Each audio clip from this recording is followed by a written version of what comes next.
Welcome to the Ghostly Gallery podcast, a place where we explore the world of horror and mystery in film, books, television, and popular culture. Well, greetings, everyone. Welcome to this week's show. My name is Bruce Markison, and as always, I'm joined by co-host and producer Tracy Asteria. Tracy, how you doing this week? I'm doing pretty good, Bruce. How's everything going with you? Good. Before we get to our guest, and we'll do that momentarily, did want to mention there was some news this week in the world of horror. The great director John Carpenter was awarded a star on the Hollywood Walk of Fame, which I guess begs the question of why it took so long, but perhaps a case of better late than never. One of the great modern day directors finally gets his star. Thoughts on that, Tracy? That's super exciting, actually. I was really happy to see that. I agree. I don't know why it took so long. Um, Honestly, I thought he already had a star on the Walk of Fame. So Yeah. for it to be so long with so many great projects, it's about time. He definitely deserves that star. Absolutely. I had assumed he was already on there, just like I assumed Lon Chaney Jr. was on there.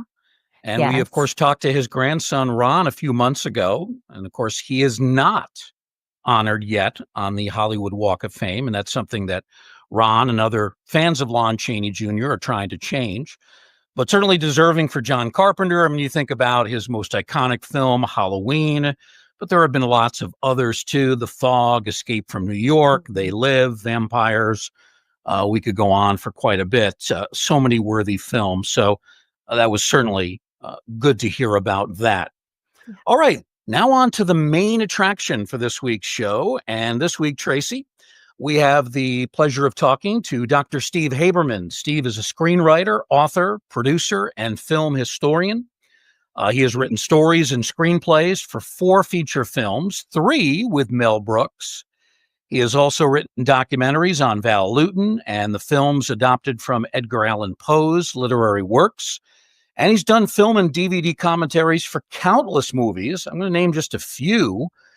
They include the Universal films, Dracula, The Mummy, and The Black Cat, the Val Lewton, Robert Wise classic, The Body Snatcher, great movie. Many others, too, that Steve has offered commentary on: Brides of Dracula, Mask of the Red Death, The Devil Rides Out, The Return of Count Yorga, and The Dead Zone, just to mention a few.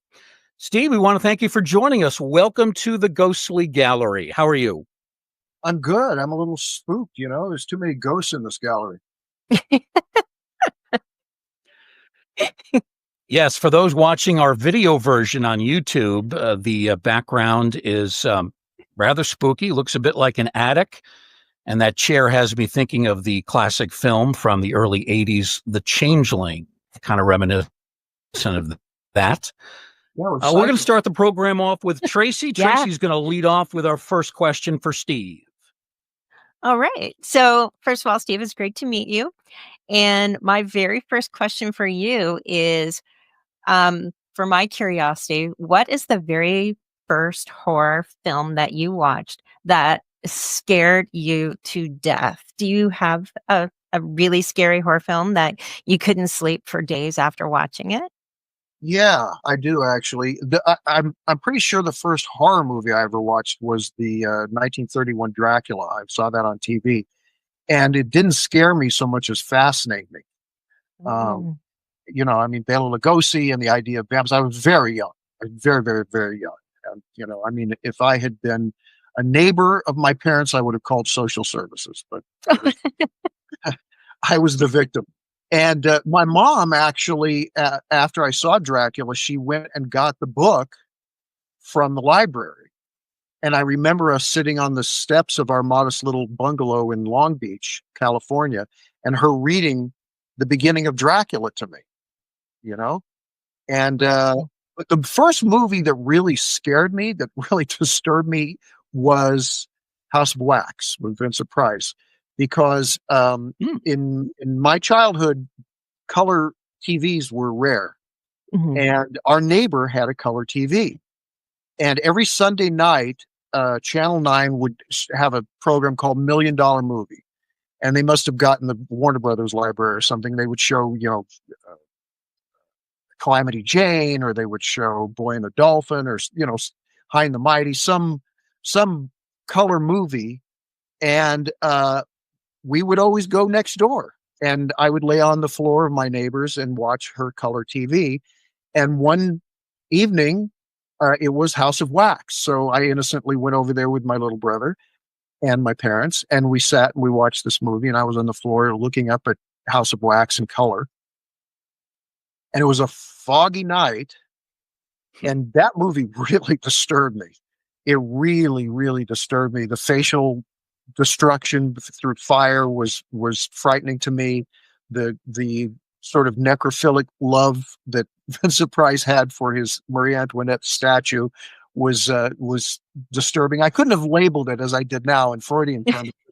It hit Right. that, and but the scenes like him chasing her through the foggy streets at night, and of course the fire with the faces melting, and the scene where he swings into her open window at night, and she's in bed and asleep. I mean, that stuff really got to me. And so we had to walk home and it was next door. That was the longest next door walk of my life, because it was pitch black. It was foggy because we lived in Long Beach, California, and my brother was with me.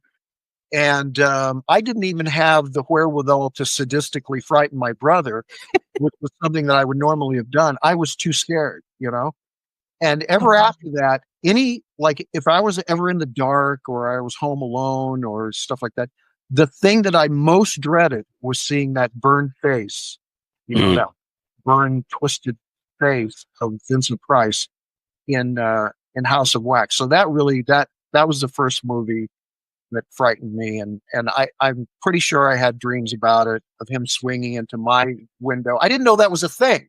I didn't know monsters could actually in the window while you were sleeping. It didn't seem fair to me when I was 16. And that got me. Oh my gosh. So how old were you and your brother when you saw that? Were you like super young? Yeah, I was like 6, 7, something like that. Oh my goodness. So just a baby. Oh my gosh. Oh wow. Oh, but that's a good movie And choice. ever after that, I was kind of obsessed. They say that people who love horror, present company excluded, of course, but people who love horror and the dark are clinically afraid of death, clinically afraid of their own non-existence for eternity, and narcissistically unable to imagine their thought processes and observations ending forever. And so they become kind of obsessed with that in friendly terms, what the psychologists would call amicize it, make it friendly, And one way, ironically, that we make death friendly, it's kind of a dress rehearsal for our own death, is to experience horror movies. Because it's like a roller coaster, isn't it? You're not going to die on the roller coaster, but you think you kind of might. When you get in the beginning and you hear people and it's going upside down, it's doing things that, inertia's not on your side when you roller coaster. And then when you slide in at the end and you're not dead, then what do? You laugh. You survive death, right? And sometimes you go, hey, let's go again. That's right. I think horror movies do the same thing, If you see something that everybody says, don't see that, it's really horrifying, And you experience the suspense and the shock and all that. And then at the end, it's the end, and you come out of the theater and you're, sadder but wiser, but you're alive. That's the same reaffirmation of your immortality. You face death. You didn't die, so you're immortal. You're not going to have to deal with it, right?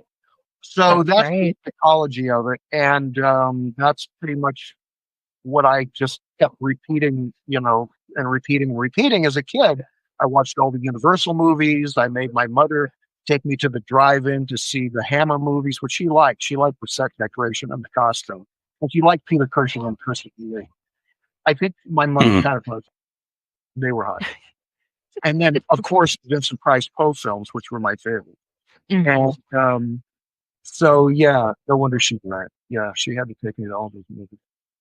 Oh, very cool. That's really nice to have an influence like that from your mom who really enjoyed that kind of stuff too. So, oh, super. Oh, thank you for sharing that. You asked.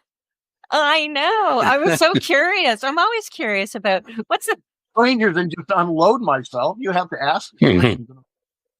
we have a whole list. So good. Yeah. It's an interesting philosophy you mentioned there, Steve, and I've never really thought of it that way, but I think there's a lot of truth in what you say, and I think it could apply to me as well, especially the roller coaster part, because I Is there hated anything roller you want to share? coasters, and I only rode them when I was young. What's that? I said, is there anything you'd like to share now that you're on the couch? Anything that comes to you about your childhood? Yeah, well, those roller coasters, I felt peer pressure to go on them when we went on trips to, various amusement parks, but I hated them, and I won't go on them to this day. As a kid, I got through it, but as an adult, I don't think I could experience the up and down of being on a roller coaster. Steve, we talked to you in what is kind of an anniversary year for you. It was 30 years ago that the film that you wrote the screenplay for, 1995's Dracula Dead and Loving It, came out 1995. Hard to believe, 30 years. Very funny horror comedy, stars Leslie Nielsen. I haven't seen it in a while, but I do remember enjoying it. I'm a huge Leslie Nielsen fan. It is a film directed by Mel Brooks. And given that you've done a number of films with him, I take it that you've gotten to know Mel very well. Tell us about the relationship you guys have. Well, Mel likes to tell this story. When I was a student at USC in cinema class, he showed Young Frankenstein at the auditorium there, the big auditorium. And of course, it was packed with students and kids and everything. And when he came out of the auditorium, everybody was crowding around him, and he just happened to walk by me. This is, of course, before I knew him. I was but a lad. And I said to him, "Great movie, Mr. Brooks." And he said, "Thanks, kid. Keep in touch." And then he kept walking. Well, later, when I pitched Life Stinks to him many years later, and he bought it at the first pitch meeting, he slapped the table and said, "We'll make it." Um, I got to know him in the process of writing and see, he has his writers on every second of production, pre-production, production, and post-production. That's what Sid Caesar did with him. He always had his writers around. So Mel always has his writers around. So every movie I've made with Mel, I'm on. If Mel's there, I'm there, right? And I told him that story. And he said, "You're the only kid who kept in touch. Nobody else kept in touch. And look at you. Now you're here. You're a big star screenwriter. See, I told everybody to keep in touch, and only you took my advice." I said, "Yes, I was special." But it was a long route to get to Mel, and it wasn't what I had planned to do, but I was very grateful to be able to do it. And he, it was through Rudy DeLuca, who was another writer for Mel. Rudy DeLuca and his partner at the time, Barry Levinson, wrote High Anxiety and Silent Movie for Mel, right? And Barry went off to become a big director. He went off and directed The Natural, and what was the movie he made about the young men in New York, in Baltimore? I can't remember the name of it now. Well, that was his big hit. But anyway, he went off to become a director, and then Rudy wanted to direct, and so he directed a movie called Transylvania 65000. And in those days, I had sort of branded myself a visual consultant, which meant that I was hired by the studios to help first-time directors who had never directed a feature. They were either writers, or they directed commercials, or music videos, which were a thing in those days, and they'd never directed a feature. And so they felt I was qualified to guide them through that process. And so Rudy was one of those people, and we went to Yugoslavia with Ed Begley, and who else was in that movie? A lot of people. I can't think of anybody's name today. Anyway, we went and made this movie, and I helped Rudy a lot. And so he needed a new writing partner because Barry had gone off to become a director. And so he asked me to be his writing partner. He had read some of my stuff. And since he had already written High Anxiety and Silent Movie, one day Mel called him up and said, "What do you got?" And this was after Spaceballs, after Mel had just made Spaceballs. And so Rudy said, "I don't got nothing." And Mel said, "I don't got nothing." And I said, "I have something. Over here, I have something." And so I went to 20th Century Fox, the executive suite, second floor, Dick Powell's old office. I can remember Dick Powell's name, but I can't remember the name of people I worked with. And I pitched Life Stinks to Mel, and he bought it on the spot. And that was the beginning of our relationship. And as I said, Mel always has his writers. So I was when I was on every second of shooting all the movies that I made with Mel. And so he said, "Kid, you know a lot about movies." He said, "I'm not just Mel Brooks. I'm Brooks Films. Yes, I'm a very classy guy. I made The Fly. I made 84 Charing Cross Road. I made The Elephant Man." He says, "You should write something for my company and I'll let you direct it." So I wrote this big science fiction movie called Not Human, and he bought it. God bless him, he bought it. And he tried to set it up, but it was too expensive. And so he said, "Write something cheaper." So I wrote a little horror film, and that didn't happen either. But we made movies around it. We made Dracula Dead and Loving It. Because what happened was that when I had written this script for Mel for me to direct, I gave it to him, and he bought it right away. So then while that was being set up, that was called Not Human. While that was being set up, I was coming in every week to meet with Mel. We were, doing the storyboards and the maquettes and all the kind of stuff you have to do in a big movie. And Rudy and I had written a script called Dracula Dead and Liking It. And so we weren't going to give it to Mel. We were going to give it to somebody else, like Jim Carrey or something. And then we thought, if we don't give it to him first, he's never going to speak to us. So why don't we just give it to him, and we'll let him turn it down, So we gave it to him, and every week I'd come in to meet on Not Human, and Dracula Dead and Loving It would be sitting in exactly the same place on his desk that I gave it to him. And finally, after like a couple of months, I said, "Mel, are you going to read that?" He goes, "Oh, yeah. I'll read it." So one night, I remember at 9:30, the phone rings, 9:30 at night. Mel was kind of nocturnal. And we were just about out of money, my wife and I. And I pick up the phone. He goes, "Okay, I read Dracula. We're going to make it. I'm playing Van Helsing. Come by for lunch tomorrow. We'll talk about it." And that was that. Then we made that one. Yeah. The "and loving it" part of the title, whenever I see that, I always think of the famous line from Get Smart. Remember Maxwell Smart used to say, yes, and he would go on about, Yeah, we called it Dracula Dead and Liking It, and the executive producer on this was Robbie Reiner, Rob Reiner, Carl Reiner's son. Yeah. And he called one day, I think the movie was done, and he said, "Look," he said, "we've done a test, whatever. We've asked people questions, and we took a poll.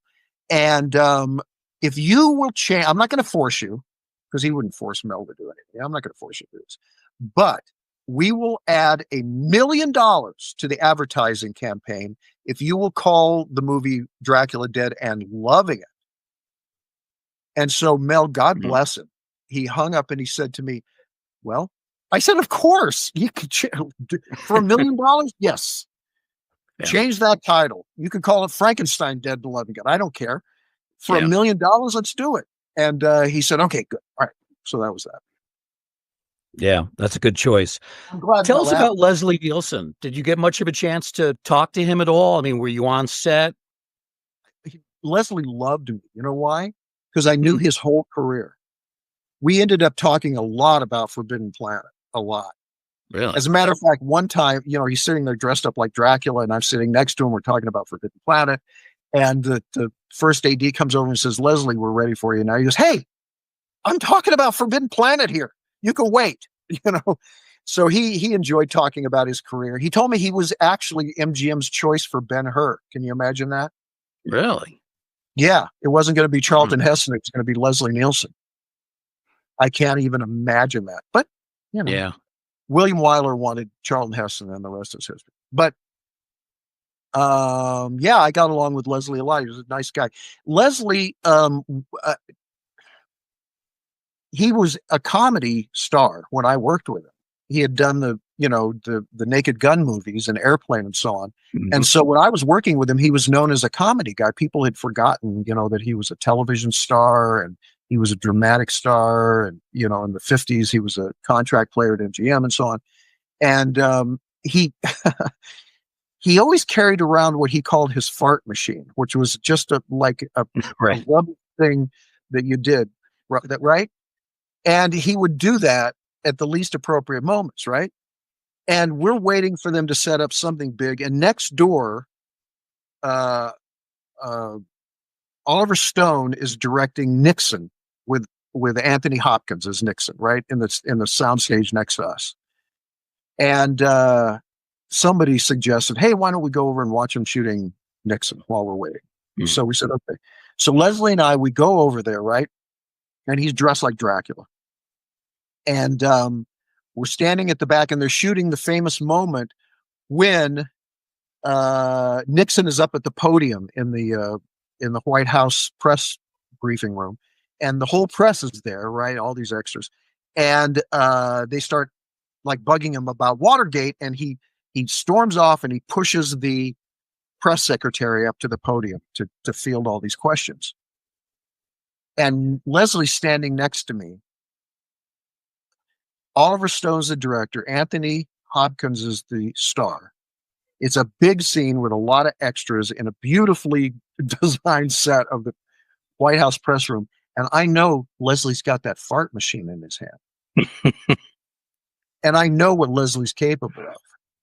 So I said, "Hey, Leslie, can I see that fart machine for a second?" He goes, "Yeah." He hands it over to me, right? And they set up the scene. Oliver Stone says, "Action." Anthony Hopkins is brilliant. He pushes the press secretary, everybody, the frumping from the crowd, and cut. And Leslie looks over me, and he knew that I protected him from himself and me. And I said, "All right, we better get back now. They're probably ready for us. Oh, here's your fart machine, by the way." And so I saved us from an enormous humiliation. Yeah.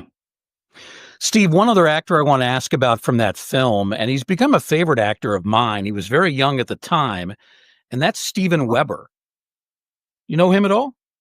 Yeah, of course. Yeah. Yeah, Weber's Okay. great. He's a great guy. He's a very good actor. Right after he did our movie, he did the Shining remake, which he was terrific in. I like that Shining remake. I know that's heresy to say, but I actually do. And he was great. As a matter of fact, when he came to audition, see, we couldn't find a Jonathan Harker because we just couldn't find anybody that was young and funny and everything that you wanted to be. But yeah, they had to be young, but he couldn't look like he could beat the crap out of Dracula, who was being played by Leslie Nielsen. Anyway, Amy Yesbeck, who was then on Wings, kept saying, "Why don't you look at Weber?" And I was against it. I said to Mel, I said, "I don't want this to be like the Halloween episode of Wings, with Amy Yesbeck and Steve Weber." But we couldn't find nobody. So I said, "All right, fine. Have him come in." And he came in, and our secretary came in. Mel and Rudy and I were in the office, and she said, "Weber's here, and he's really." And so Mel goes, "Steve, go out and calm him down. Just go calm him down." I said, "Well, I don't know him." He goes, "Well, you know how to talk to people. Go." So I went out there. I said, "Hi, I'm Steve Haberman." And he's, "Hi, I'm Weber." He said, "I'm really smoking cigarettes," and he's walking around. There was a patio where our office was. And I said, "Listen, because what you want to do with actors, you want to relax them.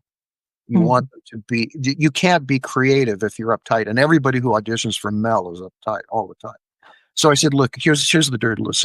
You already have the part. This is just a formality." He didn't, by the way, have the part.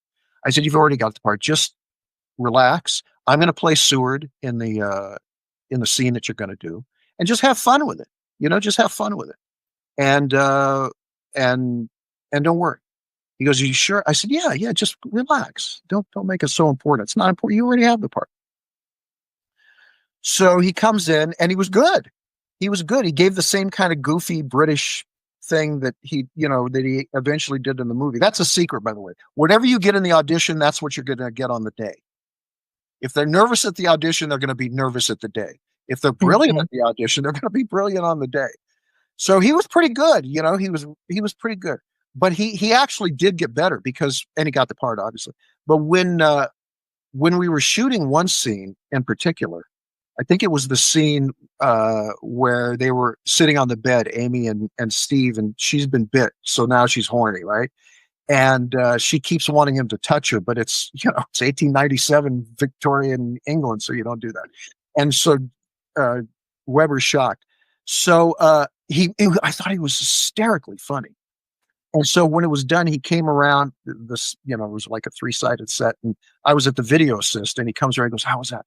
I said, "You know what? You saved my butt, because that was what you did with it was better than it was written. You made it." But he goes, "Really?" I said, "Yes. Well, you did it. It was great. It was really, really great." Unfortunately, Mel agreed. So. Oh, wow. He's an excellent actor. I agree with you. I think the Shining remake, like the TV series, Yeah, was awesome. I really enjoyed that. And I just think he's phenomenal. And he's also great in Chicago Med. He's got so many wonderful projects on the go. But yeah. Yeah. And no, it's funny that you mentioned the Shining TV series. I don't ever hear anybody talk about it. So I loved it. I'm glad you did too. Well, I think it was the next thing he did after Dracula Dead and Loving It, and I was really astounded when I saw it. I mean, I still saw him every once in a while, and I just was very impressed. First of all, I liked it. I'm not a big fan of the Kubrick picture. It's very cool, but as a horror film, I don't think Kubrick really understands that particular genre. Interesting. But he understands what he's trying to do. Kubrick's an auteur, and all of his movies are about de-evolution. They're all about mankind sort of going back to his baser instinct, and The Shining was that too. But it was, I don't know, it was kind of long and overdone in the wrong ways, I think. And I think that Kubrick bullied a performance out of Jack Nicholson that was just horrendously bad. Yeah. Nicholson heard that. Nicholson said that he'd do it for real like 3 or 4 or 5 times, but Kubrick would often go 50, 52 takes. And he said, by the time you do that, you don't give a crap anymore. You're just like, you just go. And that's the take that Kubrick wanted. He wanted the far out, just mind blown take. But the thing about horror, in my opinion, is that I'm kind of like a follower of the philosophy of H.G. Wells. H.G. Wells says, fantasy in general, or science fiction or science fiction horror, which he wrote, like Dr. Moreau and The Invisible Man and War of the Worlds. Those are horror, but they're science fiction. He said you take one fantasy element and you put it into a very real contemporary setting, and you ask yourself, what would happen really? How would people react to this, to an invasion from Mars or an invisible man or whatever, Right. And that's how you generate fear. And Kubrick didn't do that. Kubrick made everything big, big visuals and big performances, and everything was exaggerated to the point where it became a kind of a parody of itself in a strangely straight-faced way, I thought. Yeah, and then you hear the stories about just like the treatment of the cast during production. It kind of all the way he treated her. Woo. Yeah, it kind of just, as much as I like the film, you have that kind of like little belly feeling that's kind of like gives you a little bit of the icks just because of, what went on behind the scenes, and that's only what was reported. You don't know what really truly happened, like how extreme it was. But yeah, no, that's interesting.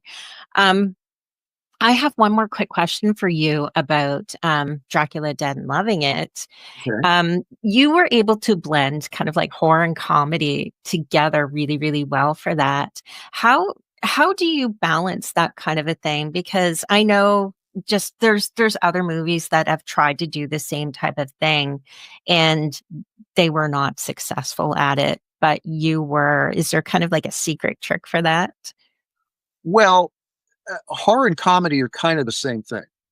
Um, Roger Corman studied this. He actually went to a shrink to talk to the shrink about the uh, the similarity between horror and comedy. And what he said was, what he learned was that in horror, you work up to a surprise, and that surprise is a shock. You know, you work suspense up, anticipating something happening, and that thing that happens is bad. You know, a joke is the same thing. You set up a joke, you have a straight line, and you're setting it up for us for a shock, but it's a pleasant shock. It's a witty irony. Your punchline, you know, it's not where you think the story is going to go, but it doesn't. It's not like somebody coming out with a knife and slashing you across the face and you fall down the stairs backwards. It's it's a joke. It's a setup, and then why did the chicken cross the road? You get to the other side. You know what I mean? It's a witty payoff that you didn't predict, just like the build up to a shock and horror. So there's that. When we were going to do the blood scene, the famous blood scene in Dracula, Mel said, "I don't know about it." He said, "I think this is in bad taste." I said, "Of course it's in bad taste. Well, we're going to very straightly and literally lead up to what the audience thinks they've seen a million times, and then we're going to shock them with the wretched lowness of our taste." And he said, "I don't know." He says, "They're just going to think we're in bad taste. They're not going to think it's fine." I said, "All right." So I told the secretary, I said, "Do me a favor, would you?" We always went out to lunch. I said, "While we're at lunch, see if you can hunt up, in those days, the VHS of Evil Dead 2. And she said, "Okay." So, and she did. She brought by the time we got back from lunch, she had Evil Dead 2, and it was in the thing. And I said, "Mel, just watch a scene for me." And I went to the scene where his hand is possessed. Remember? And he ends up cutting his own hand off with a chainsaw, and blood is going. And he says, "Who's laughing now?" The hand was laughing, tittering at him, and he cuts his hand off. He goes, "Who's laughing now?" And his own blood is. So I show that to Mel, and Mel falls on the floor. He goes, "I get it. I get it. Okay, we'll do the blood scene." And so there, that's my theory of comedy. So if you see a movie like Abbott and Costello Meet Frankenstein, which in my opinion is the greatest horror comedy ever made, even better, and with all apologies, even better than Young Franks. A lot of it is just scary, a lot of it is just really scary. My wife used to show that in her girls' school, and the girls were terrified until they laughed. The whole scene with the people going back and forth on the coffin, and then Dracula actually coming out, and Dracula bringing the monster back to life, all in McDougal's House of Horrors, right? And that's really quite scary because the monsters are playing it straight, and you don't know what they're capable of. You know what they've been done in other movies, so you've got that information. But it's again, it's amicizing. It's making that friendly. They're scary, but Lou Costello never gets killed. The funniest thing is that Dracula, to me, the funniest thing in that scene is that Dracula's afraid of Bud Abbott. Every time Bud Abbott comes back in, Dracula gets back in his coffin. It wasn't supposed to be funny. I think Bud Abbott is bad, but he's not as bad as Dracula. But,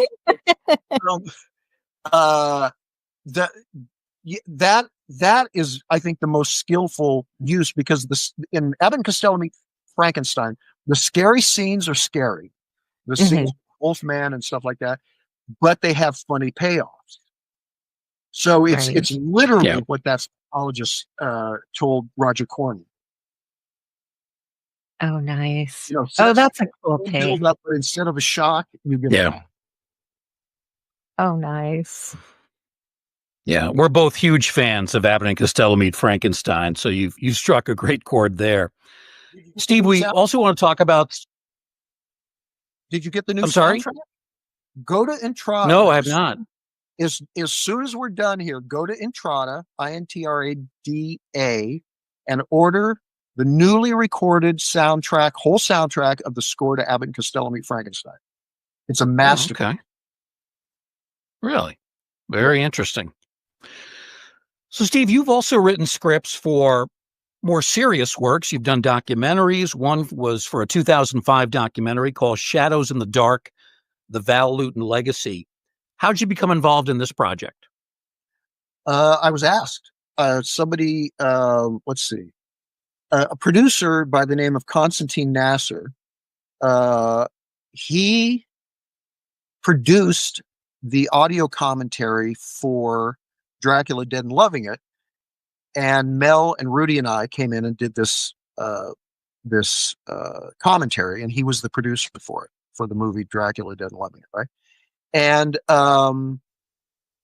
the Constantine had just read my book on silent movies, Silent Screams, and he thought, because of the way I did the commentary with Mel and also the book, he thought I would be good at doing commentary. What was your question again? What did you ask me? How you really first became involved in that project? I know you're a fan of Val Oh, Lewton, but I'm so sure yeah, other factors. okay, that's where I was going. So anyway, so I did this commentary for Constantine. Constantine was the producer for the first box set of the DVDs of the Val Lewton movies, all 9 of the Val Lewton movies. And he was the one who was going to produce that Shadows in the Dark. And so he asked me to be in it. So, it was William Friedkin and George Romero and all these great people, Mick Garris and so on, and me. I was one of the talking heads. And then when it was done, he said, "Would you help me with the script to it?" So I said, "Sure." So, I wrote the script and made some changes and so on. And that's how I became involved in that. And ever after that, that was kind of the beginning of my career as a commentator. Because I guess I distinguished myself doing that, Constantine would hire me to do all the classic horror that he was given to produce, which was a lot, including Yeah. Dracula and Mummy and all these great. And other people would listen to my commentaries, and then pretty soon, I was on a roll, and I was doing. And I try to only do movies that I love. I don't need the Mhm. money. I just I think personally every movie I love should have my voice on it telling people what to think. My thoughts on everything. But that's just me. You probably don't feel the same way. But so I like to take all the titles of movies that have made an impression on me and try to explain, why I think those movies work and what makes them unique and who the artist was. Because if film is an art, which I maintain it is, it has to have an artist, right? So I try to Sure. discern who was the controlling artist on each one of these films, and then I bloviate about that. So many great films from Luton: Cat People, I Walked with a Zombie, Bedlam, The Body Snatcher. What's your favorite? Any one of those or something else? That's a very good question. Probably my favorite of all the Luton movies is The Seventh Victim, Oh, okay. because The Seventh Victim is one of the most dark, pessimistic, nihilistic works of cinema of all time. It could never have been Hmm. made as a movie. No studio in the 40s would have allowed that, especially during World War II. See, the dark secret of the Val Lewton movies is that they were made during the war years. And in the war years, World War II, every third guy who went off to war got killed. It was a nasty war. And so, if you were a family that had a father or a son or a brother that had gone off to war, you proudly displayed a silver star in your window of your home or your apartment. But when your son or father or brother was killed, that turned to a gold star. And Hmm. as the war years progressed, a lot of silver stars in people's windows started changing to gold stars. And so the Val Lewton movies, which are truly and right in your face about death, they were dealing with the sadness, the tragedy, really, and the depression and the anxiety of the World War II years. And The Seventh Victim, which is about suicide, which was a completely that was a taboo subject in Hollywood. But his movie was under the auspices of a factory horror movie, and so he was given carte blanche, and that's the movie he made. Because Val Lewton was a very dark guy. He was a very dark guy, like Hitchcock was a dark guy, and his philosophy, which is stated quite explicitly in the movie, is that death is good. That life is so full of suffering and tragedy and justice that ultimate Thule is actually. You mentioned a moment ago, Steve, how you got started in doing these commentaries, and you've done 70 and counting, a lot of great films, interesting films along the way. We were curious, are there any particularly surprising discoveries that you made in doing research on a film? I mean, you go in, you're asked to do commentary. It's a film that you mentioned you like to do films that you enjoy. You have positive things to say about it. But then you started doing research and you found something wild that you just didn't expect. Has that ever come up for you? Well, wild is probably not the right term. For me, as a scholar, I've exploded a few theories. There's a big difference, I think, between a film historian and a film critic. I think critics are somewhat unnecessary. Film historians, however, I think are quite necessary, because this is the art form of the 20th and perhaps, maybe not the 21st century, but definitely the 20th century. And there's a lot to be said for it. And some people have a body of work that can stand comparison with any body of work in any other art. I got my PhD thesis investigating 4 movies by a director by the name of Gordon Hessler and a screenwriter by the name of Christopher Wicking. 4 movies that they made for AIP when Roger Corman decided to stop making horror films and go off and make movies about contemporary life in America. And so these movies were The Oblong Box, Scream and Scream Again, Cry the Banshee, and Murders in the Rue Morgue. And what I found was that almost all of the scholarship on The Oblong Box was wrong, because the Oblong Box was a very troubled production. That was the first collaboration between Hessler and Wicking. And it was started by a very talented but by very disturbed young man by the name of Michael Reeves. Michael Reeves had made a brilliant nihilistic, talk about a dark nihilistic movie called Witchfinder General, which in America and most of the world really was called To Conquer a Worm, because they wanted to make it sound like it was another Vincent Price Poe film.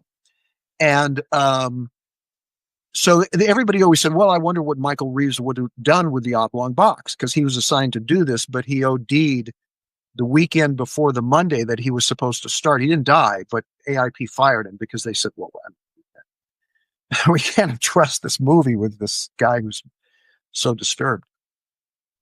And so Gordon Hessler, who was the line producer on it, he took over as the director.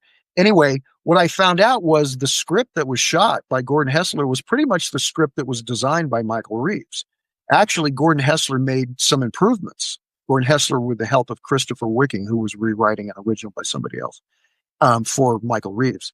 And so that really changed all the scholarship on not just AIP and the Poe films, but on Michael Reeves, who is a fascinating character who's had a couple books about his life and his short career, and Vincent Price. And so what I found out was that was basically the movie that Michael Reeves had rather brilliantly sort of carved out of this terrible script that he was handed by somebody else. He and Christopher Wicking had changed it. And it was a very interesting picture. And Gordon Hessler did a great job, I think, directing it, and actually on the set improved it, because Vincent Price kept saying, I want more to do. I want more scenes. I want a more complex character. Mm. And so Hessler and especially probably Christopher Wicking were able to do that and make the Oblong Box from kind of a cliche-ridden Gothic to a really tragic examination of British colonialism and guilt, Hmm. and the treatment of indigenous people in the colonies by Britain, and how that guilt followed the British back to their homeland. Metaphorically, of course, in horror film terms, and it was, I guess, it was so potent that Texas in 1969 banned the film because they said it was too pro-Negro, and it wasn't about anything about black lives matter or anything Mhm. preached like that. It was just that it showed how the British kind of deserved their treatment by the indigenous people that they had colonized in Mhm. Africa and by extension in India and all around the world at that time. Oh, wow. Um, have you ever come across any lost or forgotten footage that, like during your research, that has actually changed the way you viewed a particular film at all? Well, not necessarily lost footage, but well, you mean movies that I've done the commentary for, or just movies in general? Um, either or, either or. Well, I mean, the final footage that they found in Argentina, scratchy 16 millimeter print in Argentina for Metropolis, changed that movie a lot because it made it much, much more Christian. Uh, Oh, One of the really? keys to Metropolis, now that we have most of it all together, is that the whole thing is an allegory, and that was not apparent. I mean, certainly not in the hacked down version that was, released internationally by Paramount, Mhm. but also even by the version that they thought was the restored version for many years, because the stuff that had only been was only found in 16 millimeter in Argentina, a few decades ago, and maybe last decade. I mean, it really shows the Christian metaphor that Thea von Harbo and I guess by extension Fritz Lang were making with Metropolis. And so, yeah, that was a game changer. That was really a game changer. Oh, interesting. Okay. That's a late 20s silent film, correct? 1926, yeah. Yeah. And now you can I've you can never get seen it. I've heard wonderful things what? about it. Oh my God. Okay, Not before seen it. you order Abbott and Costello Meet Frankenstein, order the uncut Metropolis on Blu-ray. Oh, the uncut All right. version. Oh, it's Okay. it's out. It's the complete, as far as, any footage that has been found Mhm. in the last 100 years, it's complete now. Oh, even better. Oh, Interesting. interesting. I'll Yeah. have to find that too. I'd be curious to see it actually. Yeah, you would. It'll hold your interest. Let's put it that way. Oh, Yeah. oh, is I it will add it to really? my growing shopping list. Yeah, Yes, well, yeah. definitely. Steve, let's talk about your interest in Edgar Allan Poe, more specifically, the film adaptations of his works. They're not always easy works to adapt because he mostly did shorter stories. And of course, they have to be lengthened to fill an hour 20, an hour 30, or longer. One of my favorites, though, one that I think came out beautifully, is Mask of the Red Death with Vincent Price. It's a movie we've talked about in depth on this show. We both think it's pretty darn good. Your thoughts on Mask of the Red Death? Well, I wrote a book on it. I wrote a book on that particular Right. movie Yeah. called The Mask of the Red Death, strangely enough, but not by Edgar Allan Poe, by Steve Haberman. And I think Corman was an auteur. He was a brilliant guy. And, you wouldn't know it from the way he's treated because he chose to produce a lot of crap.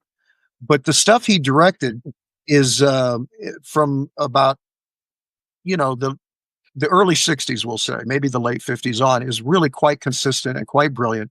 He has a very dark and pessimistic worldview. And his movies all have basically the same theme, which is a kind of a very oversensitive protagonist who is trying to find some meaning in a meaningless life.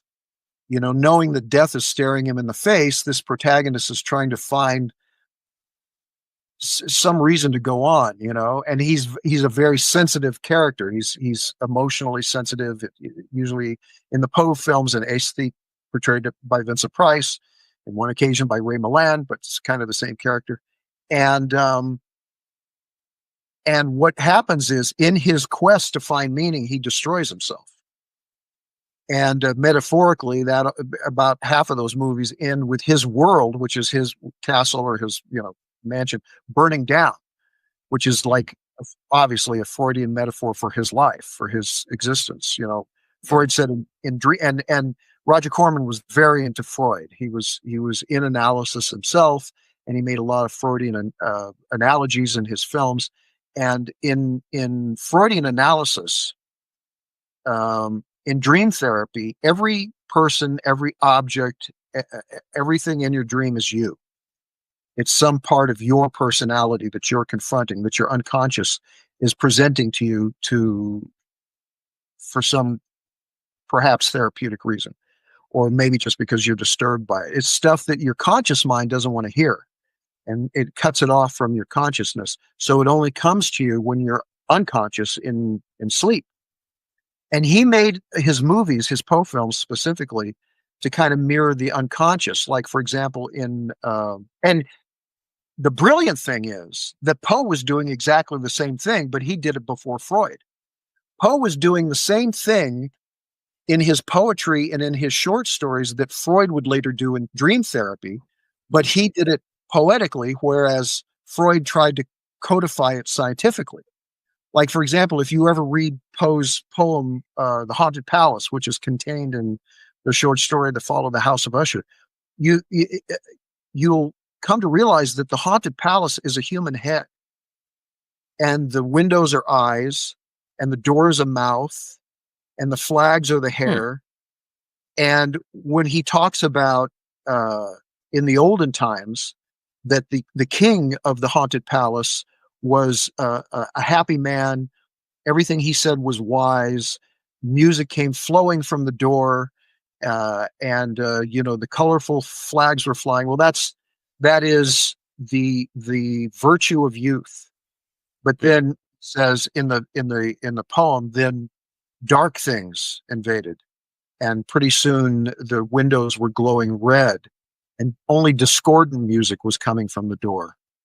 And the last line is that from out the door came a sound of the king who laughs but smiles no more. And what that is about is the descent into insanity. The descent into insanity of the consciousness who doesn't deal with what it's presented with. And that poem is supposedly by Roderick Usher, right? In the short story. So what Corman did was he made the House of Usher a Freudian dream symbol. That in the basement there's the crypt. That's death. That's darkness. That's in the case of Roderick Usher, perhaps even incest about his sister. Stuff that is buried, which his conscious mind doesn't want to deal with.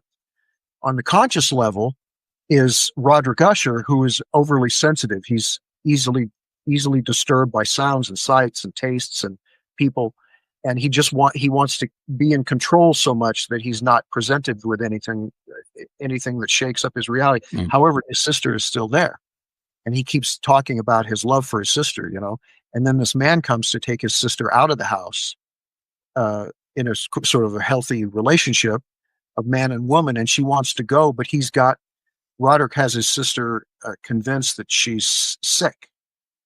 And in Poe, in Freud, I should say, the one of the divisions of the personality is the anima, which is the masculine part, and the anima, which is the female part, and that's Roderick and his sister. They can't come together the way Roderick wants them to, and so he fakes her death, and he puts her in his unconscious in the crypt down below. But as it does in real life, all those things that we bury in our unconscious, all those things that we don't want to think about and that we don't want others to know about us, they come out through the cracks, if you'll pardon the expression. And they come and they get us at some point. And that's exactly what happens in the House of Usher. So that was really a brilliant, not only was it cinematically brilliant in its terms of camera moves and montage and color and, use of the widescreen and so on, but also thematically, not only was it Freudian in a kind of profound way, but it was also very Poe-like, because Poe was writing about the unconscious before it was labeled by Freud. So anyway, all of those movies by Corman about Poe are that.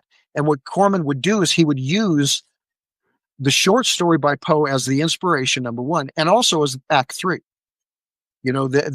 Usually the short story itself, like in Pit and the Pendulum and Premature Burial and so many of them, it appears finally in Mask of the Red Death as well in Act 3. But the first two acts are original, created by Corman and his screenwriter, be it Richard Matheson or Robert Towne or Charles Bowen, to lead up to that.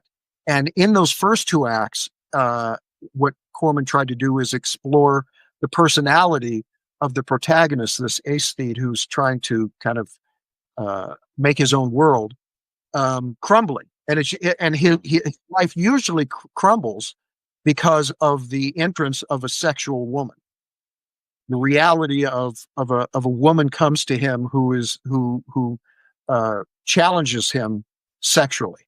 In House of Usher, unfortunately, it's his sister. But in Pit and the Pendulum, it's his horrible, backstabbing, unfaithful wife. And also in Premature Burial, it's that.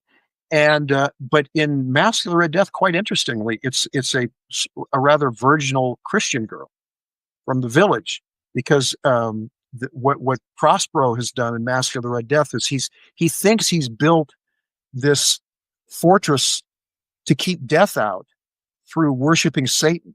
He thinks if he worships Satan and is satanic and pleases Satan, that Satan will spare him from death.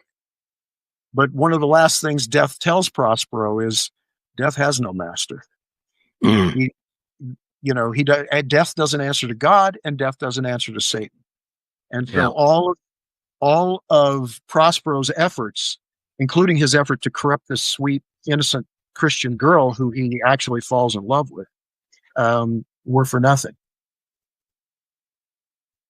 Great insights. Really good stuff. I know, Steve, you're also a big fan of the Hammer films, which really came into prominence in the late 50s, continued through to the mid 70s. What is it about those movies, either in the casting or the visuals, the use of color after we saw Universal really specializing in black and white? What is it about Hammer films that really grabs you and gets your attention? Well, it's all those things.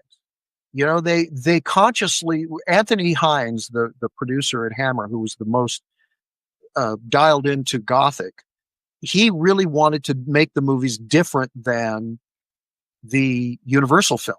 At first he had to, because Universal threatened to sue him on Curse of Frankenstein if he did anything that was remotely similar to what they did. But once Curse of Frankenstein was a huge hit, Universal opened the doors and said, hey, you want to remake our films? No problem. Come on in, But still, Anthony Hines wanted to do it differently and in his own way. And fortunately, he was savvy enough to hire this brilliant craftsman, director, Terence Fisher, who also happened to be an auteur, who had very, very personal attachment to this kind of material. I don't think Terence Fisher knew that until he started to direct these movies. But he said he was interested in this material as allegory, as Christian allegory, because Terence Fisher was a Christian, as fairy tales, and also as an illustration of the triumph of good over evil. Because Terence Fisher said that there is no power of evil. Evil is just the absence of good. The only power in the universe, according to Terence Fisher, is the power of God. That's why in Curse of Frankenstein, Frankenstein doesn't bring the creature to life. God does. Frankenstein's not even in the lab. Lightning in a storm hits the electrical equipment and brings it alive. and the creature comes to life. It's an act of God. Now, why would God want to bring Frankenstein's creature alive? Obviously, to punish Frankenstein, who certainly had it coming in that version, you know. And so Fisher would, with the screenwriters Jimmy Sangster and then Anthony Hines himself, who wrote under the name of John Elder, he would take this raw material and craft it into what he liked in it, which is, as I said, allegory or fairy tale and always the triumph of good over evil. And he would go so far as, like in the Phantom of the Opera, to really throw out the core story of the Phantom of the Opera and change it into an allegory about a Faustian allegory about a man who sells his soul to the devil, basically for rent. And then the rest of the story, it's not him trying to, get in the pants of a beautiful soprano. It's him trying to get his music back from the devil. And the music, of course, is a metaphor for his soul. And finally, through his efforts, at the end, he's able to get his music back in a very moving last scene. People say, "Oh, the unmasking is anticlimactic, and the chandelier falling lacks spectacle." That's because Terence Fisher wasn't making that movie. That movie had been made twice already. He was making a whole different thing with the subject matter or I should say, the characters and the situation of the Phantom of the Opera. He was making a Faustian allegory. And in the end, when Professor Petrie gets his soul back by hearing his music finally performed on stage with his own personal name on it, and that tear comes down behind the mask, I think it's one of the most moving moments in a horror movie. A genre not known for moving moments, but it truly does get you. My wife cries at the end of that every single time. Is that your favorite among the Hammer films, or is it another one? My favorite is Horror of Dracula. I think that's the best version of Dracula.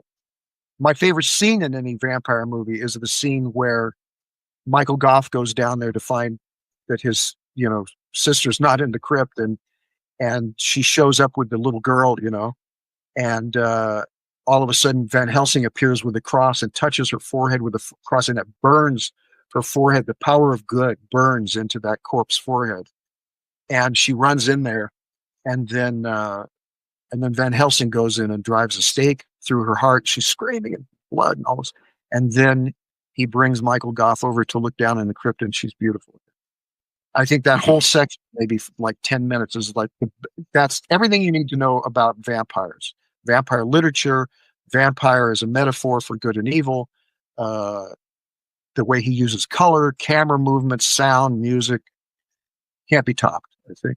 And that's what I think. What do you think of the finish with the candlesticks? Oh, it's great. That was brilliant. I mean, what an idea, right? And, really in vampire lore and in Dracula, the novel by Bram Stoker, sunlight does not destroy a vampire. That's something that F.W. Murnau came up with for the silent movie Nosferatu, because he was trying to avoid being sued by Florence Stoker for stealing the story of Dracula. So he was trying to find a wrinkle on everything. And he got sued and lost anyway. And the court ordered the negative and all prints of Nosferatu to be destroyed. But fortunately, some people kept them under their beds. And we still have it in 35 millimeter. But anyway, so that was not part of the Dracula story by Bram Stoker. But since Nosferatu introduced that, it kind of became part of it. And certainly in the Universal ones, John Carradine, Lon Chaney, and they perish by being exposed to sunlight. And Lugosi did in a non-Dracula film called Return of the Vampire in the 40s. So that became part of the deal, but none of it was as well designed and directed as Terence Fisher and Peter Cushing and Christopher Lee at the end of Horror of Dracula. That's tremendous, especially with the new footage. You've seen the new footage, right? No, I haven't. What? All right. No. All right. Listen to me. While he's listening to Abbott and Costello Frankenstein, you need to go on to Amazon D, Amazon .de. That's Amazon Deutsch, and order the Anolis Blu-ray. It's called Dracula. It's Horror of Dracula, but it's called Dracula. Okay, it's one. Make sure it's the Enolis one. And that one has the restored ending to the movie, which they found in a rotting Japanese print that had been underwater. And they digitally restored it. But I have some more news for that I can't share at this moment. And Wow. it's going to be pretty exciting in the very near future. It's Oh, something nice. that we're cooking up with Warner Brothers and Hammer. So, Oh my gosh. Well, that'll be exciting. You'll have to fill us in when you can. I have one final question for you. Just because of your involvement with, restoration of classic horror and the commentaries, what do you feel are some of the most important efforts in preserving these films for future generations? And what do you think modern horror filmmakers can learn from these classics? well, they learn everything from the classics. They would have nothing to make movies about if these movies Mhm. were made. You know, Nosferatu, the Robert Eggert one, is a reaction to Nosferatu. You know, and it's got great things in it, and it tried to be very original. I was surprised and flattered when he said that Dracula Dead and Loving It was one of his inspirations, because he said that we kind of revealed what was overdone and silly about the Dracula story, which the predictable stuff, that you see all Mhm. the time in different versions, and he tried to avoid that. So he used us, I guess, as a template for what not to do. Oh, Yeah, and he managed to come up with some pretty original wrinkles, I thought. But yeah, they can learn everything, and I think the most important preservation is, I think, first of all, the preservation of the silence. The mhm. FW Murnau Foundation, or whatever it's called in Germany, has been very good about preserving the great German expressionist movies like Hamlet, Dr. Caligari, and The Golem, and Nosferatu, and like that. And Universal has been very good about preserving their classic horror films from the 30s and 40s and 50s. And also, I would like to see them, or somebody, tackle the Universal Hunchback of Notre Dame and Phantom of the Opera from the 20s, with the two with Lon Chaney, Mhm. because with new digital technology, they should be able to get those 16 millimeter prints to look pretty close to what a 35 millimeter print would look like. Because I mean, the version of Phantom of the Opera that circulates is the cut down 1929 version, which has its virtues, which Mhm. has some things that are better than the 1925 cut. But the 1925 cut is the complete, but it only exists in 16 millimeter. But that needs to be, and the Hunchback of Notre Dame only exists in 16 millimeter. And I think with patience and the right technology, those could be made even better looking than they are now. Fascinating. Yeah, with technology, there's so much that can be done to preserve these old films, Yeah. for sure. Yeah. Yeah, it's so sad when you hear about the works of Lon Chaney Sr. and how many of the films are either completely lost or so fragmented. Yeah. What is it? London, as London After Midnight. I mean, that's a completely lost film. far as we know. It's a shame that we don't have that. It really is. I heard it was not such Steve, a before great we movie. let you go, final question. Yeah. I'm sorry? I said I heard it was not such a great movie, by the way. Oh, really? Oh, Yeah, okay. the rumor was that the movie was not one of Todd Browning and Chaney's best, but of course the makeup is iconic. It's Mhm. phenomenal. Yeah. They could be wrong. Critics and sort of what I call consumer report journalists who bring their kind of middle brow opinions to movies are not always correct. As a matter of fact, they're almost always wrong. So I'm ready to watch London After Midnight with an open mind and Yeah. and hopefully enjoy it. Mhm. Steve, final question. What project are you working on right now? Any books, any commentaries, anything else you might be doing? Yeah, I've got a couple of commentaries coming out that have been finished that I'm proud of, and they're pretty historic. And there's a few more on the burner. My latest book came out just last year. It's called Gothic for Radicals, and it's about the aforementioned Gordon Hessler and Christopher Wicking. I adapted it from my PhD thesis. I sort of uh, condensed it, made it a little more user friendly. And I haven't started another book now. I have a couple of ideas, but I don't know. I don't know really which one I want to pursue, if any. I'm very lazy. Writing a book is a lot of work. I'd rather read. You write a book. Write a book and I'll read that. I'll. Well, I did write one about horror history, but What's it called? it's a topic for another day. What's it called? It's Hosted Horror, and it's a look back at when Screen Gems released all of those old horror films. Oh yeah, many of them from Universal in the late 1950s. And it's that whole era from the late 50s, mid 70s when horror hosts became popular and these syndicated TV stations carried these old films, in many cases for the first time on TV. Right. So the focus is on those films and on those hosts. Yeah. That sounds fascinating. I'd read that. I'll see if I can send you a copy of the book. I'd love it. Your book, Gothic for Radicals, 2024. I assume it's on Amazon.com. Who's the publisher on that one? Bear Manor. Oh, yeah, they're a good one. Yeah, they do quite a bit. Yeah, they did a good job. Very good. Well, our guest has been Dr. Steve Haberman. He does it all. Screenwriter, author, producer, film historian.